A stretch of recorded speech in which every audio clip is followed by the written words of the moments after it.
Good morning and happy Monday. Today we're going to look at the last part 3 of the Desire of Ages, the Sabbath, and looking at the narrative of Luke 6 1 through 11. Now, just a quick recap. On Thursday, which was the first part, we talked about how Jesus made the Sabbath and the temple, compared them, and pretty much said that both are sacred, but both are there for the blessing of humanity, for the blessing of man, for the betterment of them. And then as we looked on Friday, we saw that the Sabbath was made for man, and how Jesus looked at the religious leaders with anger because they cared more about the elevation of the law than the restoration of humanity, which is ultimately the reason why the law exists, or why the law was given, to give us a type of morality, to give us God's principles, and to help us and guide us into the path of righteousness, and help us be able to be restored into the ultimate creation that God wants us to have. Hence, Jesus came to fulfill it, and showed us the way of righteousness. Yet, right now, as we end, especially looking at the man with the withered hand, we're gonna look at the other side of the coin. How some might argue that the law of God was done away with, and obviously through that process, the Sabbath.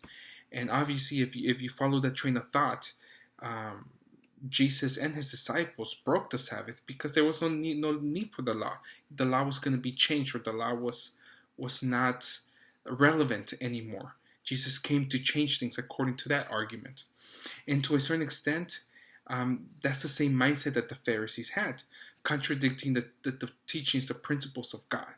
Everything was everything that law that God gives, or that the prophets give through God, including Moses, is there to lead us into Christ, into a relationship with Christ, into the path of righteousness.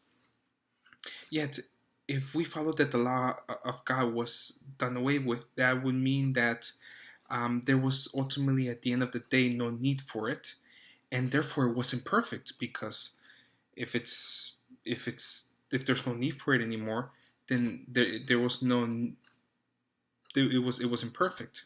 And if that is the case, God had given us a task that was impossible to accomplish, which is a little hard, at least for me, to take in.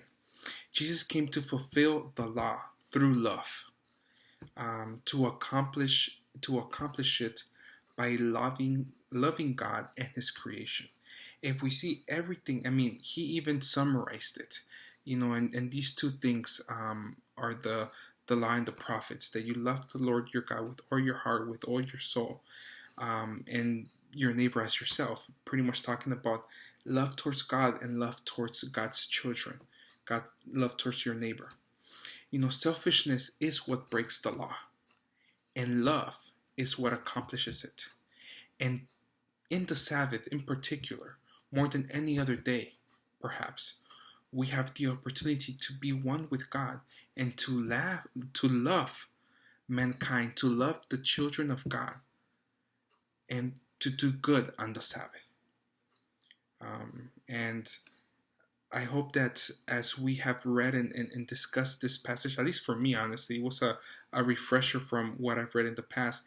It really gave me a renewed insight of the value of the Sabbath. The Sabbath is here was made for man, because we need it, because we need to be reminded of our selfishness, and how to get closer to God, to have a relationship with Him, which is ultimately what we want on the Sabbath, is also to do good to others, which is to be like Him.